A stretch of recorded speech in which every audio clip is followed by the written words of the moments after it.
Kali ini saya akan membahas pertanyaan mahasiswa, atau saya akan mencoba menjawabnya.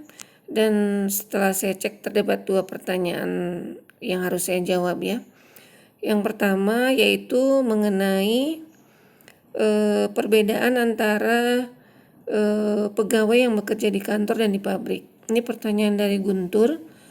Jadi saat ini dengan kondisi COVID, sebagian besar karyawan yang bekerja di kantor itu bekerja di rumah ya, atau work from home.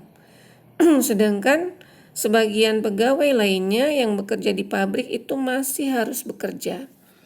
Nah, apakah ini ada kaitannya dengan evaluasi kinerja yang berbeda antara pegawai bagian kantor dan produksi atau tidak gitu ya. Barangkali sebetulnya kalau dihubungkan dengan evaluasi kinerja terlalu jauh ya. Kita coba memahami dulu tentang jenis pekerjaan sebuah jabatan. Ada jabatan-jabatan tertentu yang pekerjaannya tidak berhubungan langsung dengan produk yang diberikan kepada customer. Kalau jenis usahanya bersifat jasa, maka pegawai front office merupakan pegawai yang bekerja melayani langsung customer, atau produknya itu adalah pelayanan kepada customer yang hasilnya atau outputnya bisa dirasakan langsung oleh customer. Sedangkan ketika di manufaktur atau di pabrik, pekerjaan yang produknya langsung dirasakan oleh customer yaitu bagian produksi dan bagian pemasaran. Jadi kita coba melihat bagaimana perbedaan pekerjaan pegawai bagian produksi, bagian pemasaran, dan pegawai front office di perusahaan jasa gitu. Nah, ketiga macam jabatan tersebut itu sebagian mau tidak mau harus hadir ke kantor karena aktivitas produksi atau aktivitas menghasilkan produk atau jasa tersebut tidak bisa dilakukan di rumah. Nah, pegawai bagian front office itu barangkali bisa sebagian besar pekerjaannya dilakukan di rumah. Walaupun pada sebagian perusahaan, misalnya contohnya bank gitu ya, itu sangat sulit kalau keseluruhan di rumah. Jadi mungkin dibuat satu sistem kerja di mana jam kerja sangat sedikit di kantor, bahkan hari kerja pun dibuat sesedikit mungkin. Begitu juga bagian pemasaran.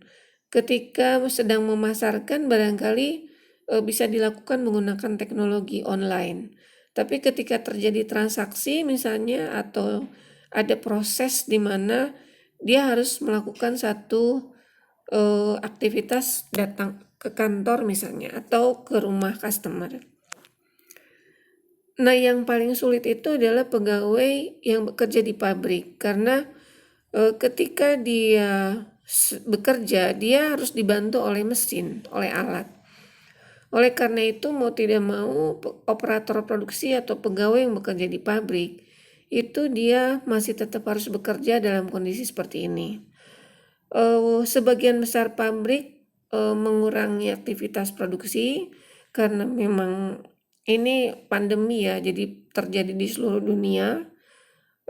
Walaupun mereka bekerja, tapi jam kerja mereka diupayakan sedikit atau berbeda dengan jam kerja pada umumnya. Ada beberapa alasan kenapa pabrik harus tetap berjalan.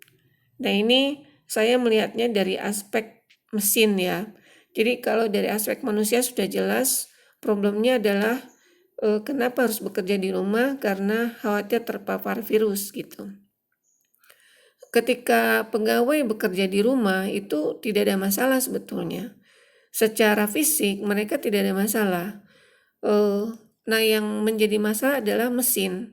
Ketika mesin dibawa ke rumah itu jelas tidak mungkin.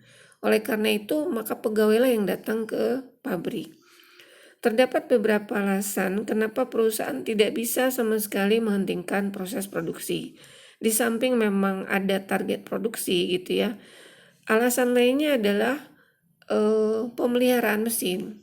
Bagaimanapun mesin-mesin pabrik itu adalah mesin-mesin yang tidak cukup fleksibel, tidak seperti komputer di perusahaan-perusahaan jasa. Jadi beberapa mesin itu sangat sensitif sehingga apabila proses produksi berubah itu otomatis akan berpengaruh kepada kinerja mesin. Di sini terdapat beberapa faktor yang bisa menyebabkan produktivitas mesin turun. Misalnya ini barangkali yang pertama ini tidak ada relevansinya dengan COVID ya. Jadi produksi tidak dijadwalkan, mesin tidak istirahat, dan ada perubahan shift. Barangkali mesin agak terganggu dalam aspek perubahan shift ya. Jadi misalnya dengan kasus seperti sekarang bisa saja perusahaan merubah shift. Dan itu bisa berdampak kepada kinerja mesin. Yang kedua adalah kegagalan mesin. Yang ketiga, lama waktu setup dan change over pada saat pergantian produk. Ini tidak relevan. Tingginya waktu yang diperlukan untuk menukar penggunaan alat atau spare part. Ini juga menurut saya tidak relevan dengan kasus COVID sekarang. Tapi bagi banyak mesin itu ketika alat atau spare part ada yang diganti, itu membutuhkan waktu yang tinggi sehingga otomatis mesin pun terganggu gitu. Mematikan mesin dan proses mesin berhenti karena ada gangguan kecil. Jadi mematikan mesin ini merupakan salah satu faktor yang bisa menyebabkan mesin cepat rusak. Itu juga yang membuat perusahaan menjadi dilematis ya. Mesin bermasalah ketika maintenance memerlukan perbaikan yang relatif besar, servis yang relatif besar, tidak selalu bisa dikerjakan di Indonesia. Dan biayanya kemungkinan mahal gitu.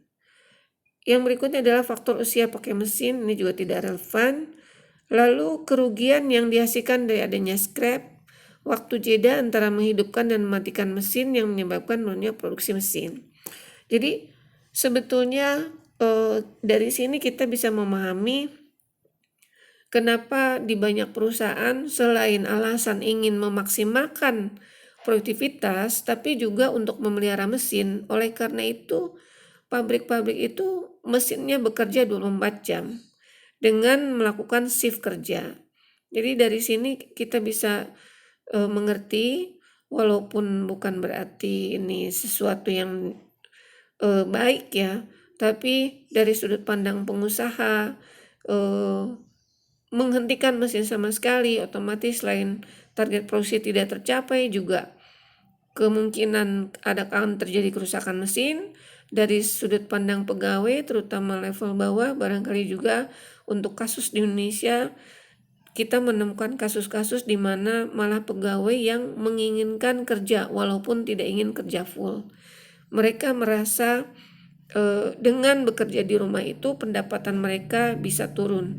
Bahkan untuk kasus di pabrik itu bisa saja dirumahkan itu diartikan dengan tidak mendapatkan kompensasi sama sekali. Ini barangkali contoh ya. Ini kalau sebuah perusahaan misalnya apabila dia bekerja 24 jam itu kapasitas produksinya 5.000 pieces misalnya kita anggap di mana untuk menghasilkan 5.000 pieces ini membutuhkan 30 orang pegawai. Jadi kalau dihitung dalam bentuk jam berarti untuk menghasilkan 5.000 pieces membutuhkan 600 jam. Nah, untuk mengerjakan selama 24 jam ini ternyata realitanya biasanya perusahaan itu tidak selalu mempekerjakan sebanyak 30, bisa saja hanya mengerjakan 25 orang pegawai. Atau apalagi dengan kasus seperti ini, mungkin hanya mempekerjakan 20 pegawai. Kalau misalnya hanya 25, maka terjadi kekurangan sebanyak 40 jam, yaitu 8 jam kali 5 orang. Kita asumsikan satu shift itu kerjanya 8 jam. Maka kemampuan SDM itu atau kemampuan jam kerjanya hanya 560 jam pabrik tersebut. Oleh karena itu kapasitas produksinya tidak 5.000 lagi, tapi realnya hanya sebanyak 4.667 pieces.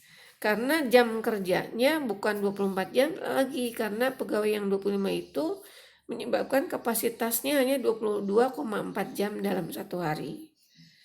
Nah, kebayang nggak kalau dalam satu hari misalnya kekurangan 5 orang pegawai saja, ternyata kapasitas produksi berkurang sebanyak 333 pieces. Jadi memang beratnya pabrik seperti itu ya. Ini baru satu hari yang tidak masuknya 5 orang, apalagi yang tidak masuknya banyak gitu.